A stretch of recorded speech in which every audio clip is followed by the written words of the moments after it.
Hello, everyone, and welcome to the Aplastic Anemia and MDS International Foundation podcast series.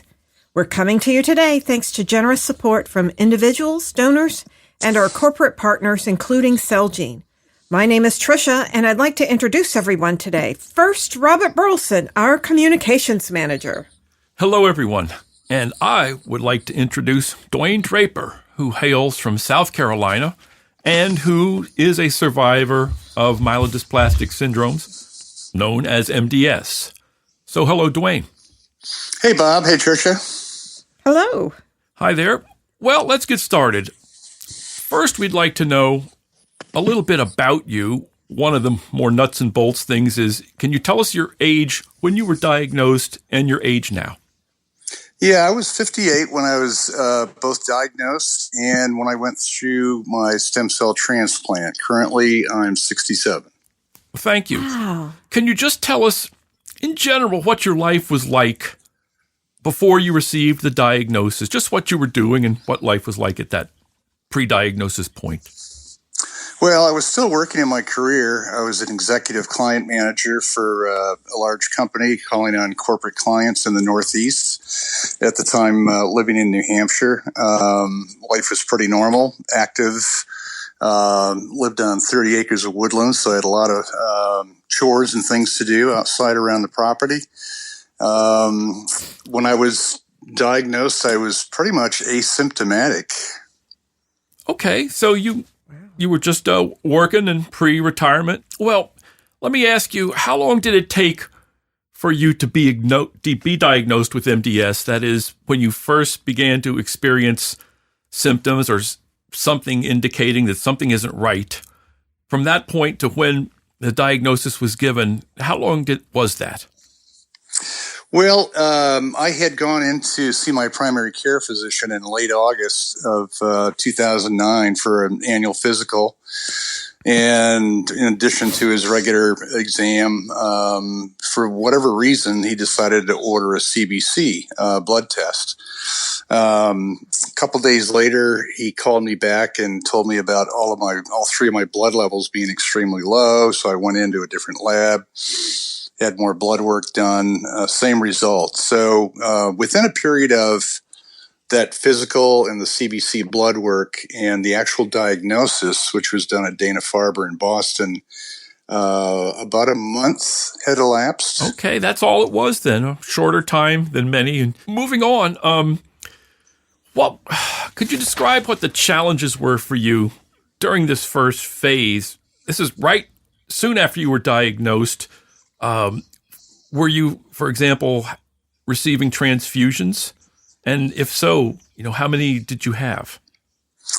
Well, as I mentioned, the final diagnosis for MDS, and I was in intermediate high IPSS risk category.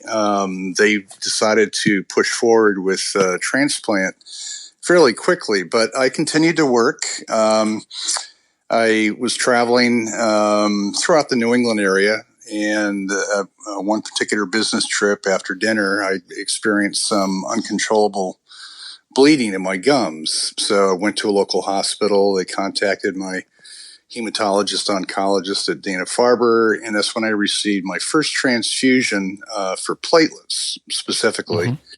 Mm-hmm. But over the ensuing months, as they took me down the road of trying to line up transplant, I did have a number, not a lot, maybe, 2, 3 transfusions, red blood cell transfusions. I don't believe I had any additional platelet transfusions. So it was just a couple of them as things progressed towards a transplant.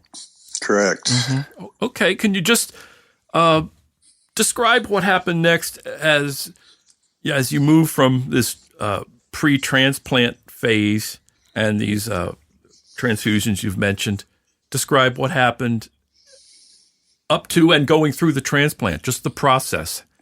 As I mentioned, I was diagnosed at Dana-Farber in Boston, a world-class organization, obviously. The company I was working for at the time, the insurance carrier that we had for our corporate insurance program did not recognize Dana-Farber as an approved transplant facility, which is pretty incredible. That is totally incredible. I think it really one of the best in the world, and they're not recognizing it. I'm very surprised. I'm sure they just had not agreed on a compensation schedule of some sort. At any rate, that kind of forced my hand to pursue, and I was referred by my doctors at Dana-Farber to people that they knew, doctors at Sloan Kettering in New York City. So I got lined up with Sloan Kettering, and my wife and I actually went through the process of having to move from New Hampshire to the New York City area for the transplant and the follow-up beyond that. We actually lived in a rental house. We were fortunate and found a nice rental house, but we were there for about 5 months before returning home to New Hampshire. So this was, of course, an extended break from working. Yes. Yeah. I was fortunate. The company that I worked for had a very liberal disability program. So that helped us out big time during that process. I actually returned to work about 5 to 6 months after the transplant, but out of work almost 6 months. I gather, too, then, that it didn't take too long to find a donor for you. No, it didn't. My background or my history ethnically is pretty much Northern European. My hematologist oncologist at Sloan Kettering joked that probably just about any fireman or policeman in New York City could be a donor. But as it turned out, I had close to 1,000 potential donors in the National Marrow Donor Database. Whoa. That's astounding. So then it was just a question of contacting potential donors with the right match to see who is still willing to go ahead. And I think they went through 2 or 3 contacts before they settled on one that was still willing to be a donor. That's a part of the process that some people don't know about unless you've been through it. Right. To switch topics or themes just a little bit, can you tell us during this period of time, was there ever enough time for you to just feel discouraged or frightened or unsure yourself? And if so, how did you get through that? Well, yeah, I mean, certainly it was pretty daunting initially to be told. My doctor, actually, after the CBC blood work that he did on a Friday, I believe it was, and I was at the grill on a Sunday night cooking dinner when he called me at home on a Sunday night. And I said, well, this can't be good. So fear set in initially when he told me all 3 of my blood counts were extremely low. And then, of course, the diagnosis at Dana-Farber. And the description of what the potential options were. There was a less intensive transplant procedure and the higher intensive transplant procedure, which that was the only procedure that I was eligible for based on my condition. So we knew it was going to be intense. They described how patients that go through the process, they kind of divide up into thirds, because the transplant process is very rigorous. They said a third actually don't make it through the transplant. A third survive the transplant process, but then may relapse on the MDS. And then the last third goes through the whole process and puts MDS behind them. And I was fortunate enough to fall into that last third.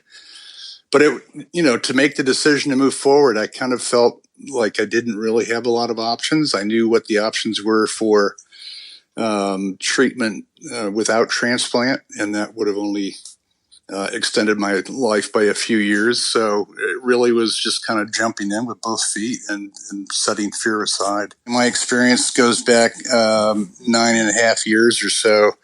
And I have read and kept up with some of the advancements in the industry and seen a lot more gene therapy-based solutions. And even when I was diagnosed in 2009, I had known at that time that not, much further back in time, late 90s, mid 90s maybe, this disease wasn't even given a name. It was just known as pre-leukemia. Right. Yeah. So the advancements in the last 15 or 20 years have just been incredible. Breathtaking, what's been going on. You've talked a little bit about the treatment leading up to your transplant and the transplant experience. Can you talk a little bit about the recovery, how you felt, and did you have to do anything differently, and any side effects that might have happened post-transplant? Oh, I had to do a lot of things differently. The first 100 days post-transplant, of course, is a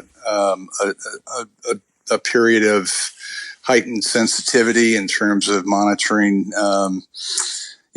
potential causes for infection, potential graft versus host disease, a number of things. So that first 100 days is a very extreme marker. And so both my wife and I were very cautious in terms of food preparation. One of the major side effects for me in terms of eating, I always had a very good appetite, but my appetite was affected quite a bit, mostly because I kind of lost my taste buds. Food didn't taste right or didn't taste appetizing, and so I wasn't eating as much. I had to kind of try to force myself to eat good meals throughout the day, and so that was a challenge for somebody that used to love to eat. And also, I'd never really been a napper before. I always felt like I was missing something if I took a nap, but both my wife and my sister, who was visiting for a week or two, forced me into afternoon naps every day. And that was very helpful. I went and laid down every day for a couple, 3 hours to, recharge my batteries a little bit. And then became a fan of naps. Yeah. Okay. Well, I still don't do a lot of naps today, but during that process, the healing process, I learned to love my naps and appreciate them. The old saying's kind of trite, but you need to listen to your body. Yeah. How long did it take before you started feeling normal again, or what you would call normal? Well, it was incremental in that first year, but I'd say it was a good 6 months to a year before I got to the point where I felt somewhat normal. I lost a lot of weight in the process, but it was temporary. I was able to put it back on. One of the things that kind of spurred me on in my recovery was my transplant was done in January of 2010, and our son's wedding was in September of that same year, and he had asked me to be his best man. Wow. And we had to travel by plane from Boston out to Colorado for the wedding. So, of course, that presented its unique challenges, as did any appearance in public, having to wear a face mask and gloves and all of that. But I'd say a good 6 months to a year before I felt, for me to say that I was maybe back to 90%. Okay. Even now we're out a number of years. Are you still seeing any of your medical team just for follow-ups, even however infrequent? No, I'm not. My wife and I moved to South Carolina about 3.5 years ago. But prior to that, as we were living in New Hampshire, I would go. Fortunately, I was able, after moving back home and having had the transplant at Sloan Kettering because of insurance reasons, I was able to do my follow-ups with the doctors that I initially met and worked with at Dana-Farber in Boston. So my regular checkups, which were every 6 months or so after I moved home at Dana-Farber in Boston, and then got put out to annually. After 5 or 6 years, my oncologist, hematologist, the head of the transplant program at Dana-Farber, told me, everything's looking really good. If you want to come back and see us a year from now, we'd love to see you. But if you're comfortable, and just make sure you check your CBCs from time to time, you have that option as well. And so at that 5-6 year point, I stopped doing my regular follow-ups. Okay. And now to ask about something that we occasionally hear about from patients we speak with, you got to meet your donor. Could you just tell us a bit about how it happened and what that was like? Well, as you're probably aware, the standard procedure after a transplant like that, and I had an unrelated but matched donor, matching 10 out of 10 HLA factors, which is pretty good. There's a stipulation that donor and patient cannot communicate with each other or be identified to each other for at least a year. Correct. And then even after that, both have to agree to be able to connect and communicate with each other. So I signed off on my paperwork. He signed off on his paperwork. And so we communicated with each other by email on occasion. And then, as I mentioned at the outset, when we put together a road trip for a family reunion, we arranged to swing through Fort Worth, Texas, where my donor lived, and be able to get together with him and exchange experiences, because I knew what he had probably gone through, but I wanted to get more specifics from him and how it went, and would he do it again, and thanked him profusely. Yeah. Well, that must have been gratifying, rewarding. It really was. I wanted to do something for him. He didn't have any children, so I couldn't offer to put his first child through college or anything. But I did get a watch, a nice watch, a commemorative watch that I had some engraving put on the back with the date of the transplant, and presented that to him. What a nice thing to do. Truly. Well, what a nice thing he did. Yeah. Right, Now, and he's a young, he was 35 or so when we got together.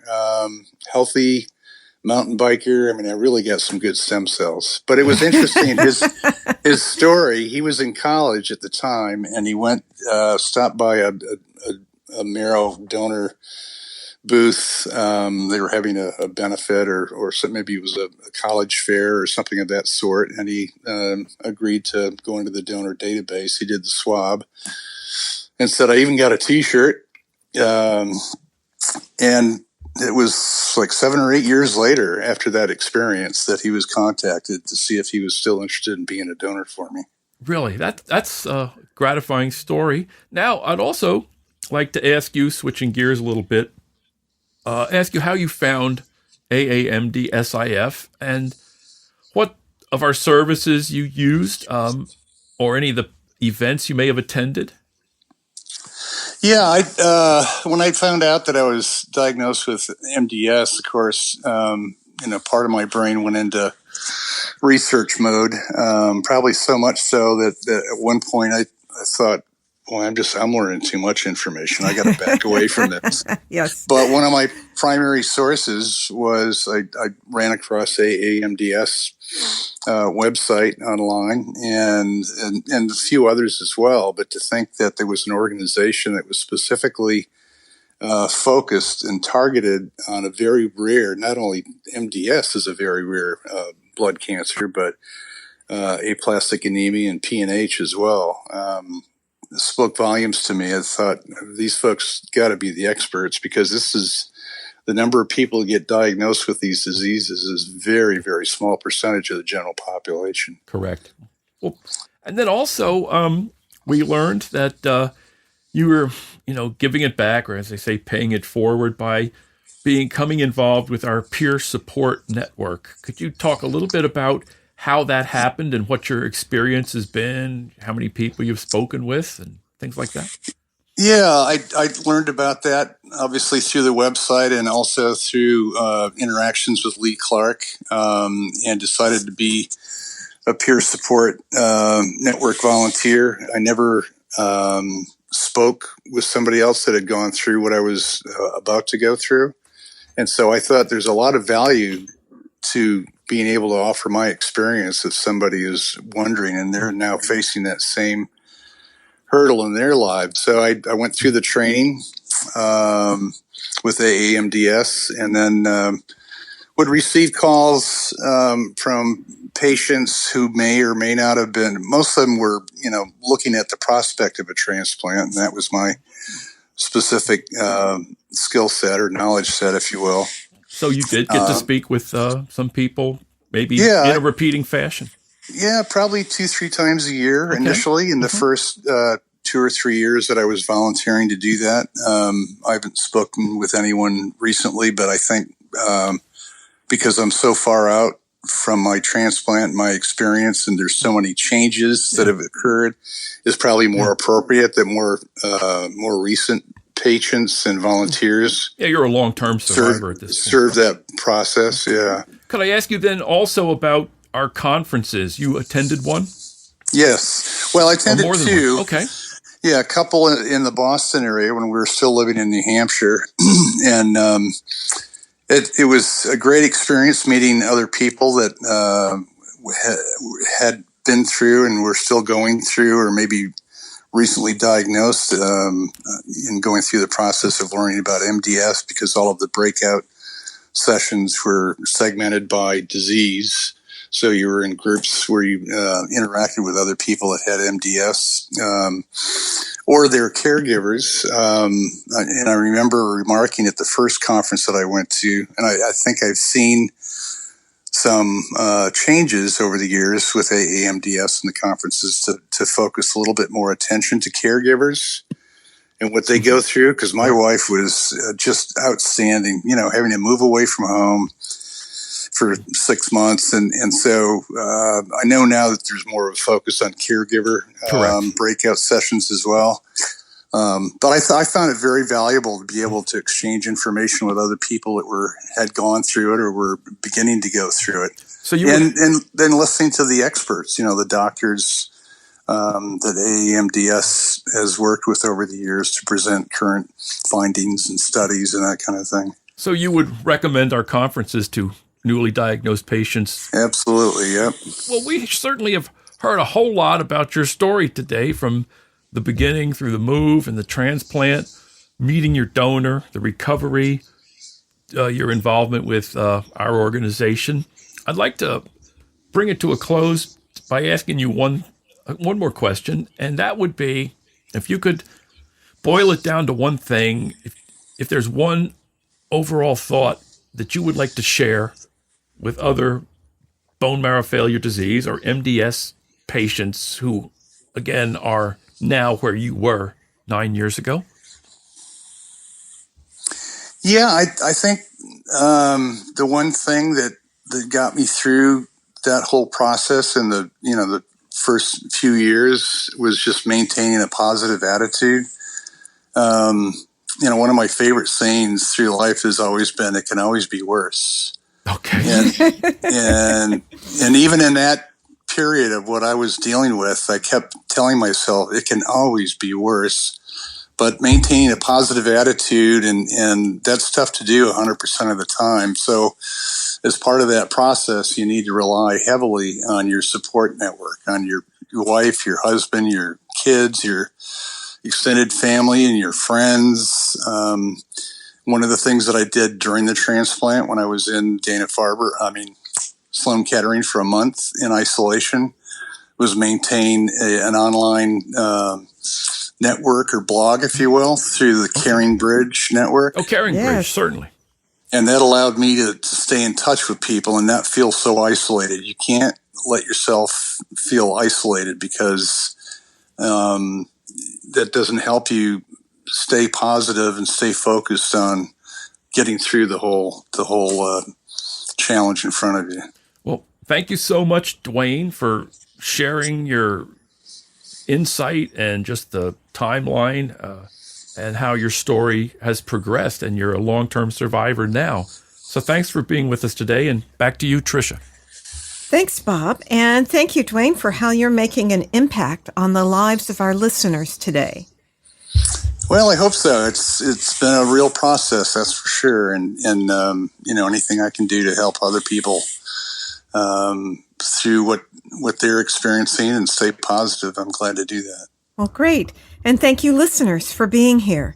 As a reminder, the AAMDSIF helpline is here for you at 800-747-2820, option 2, or email help@aamds.org, where you can be connected to Peer Support Network and other support groups. Please visit our website at aamds.org. And if you'd like to connect with peers online, you can join the confidential chat at marrowforums.org, which you can find through the website. We'll see you next time. So long.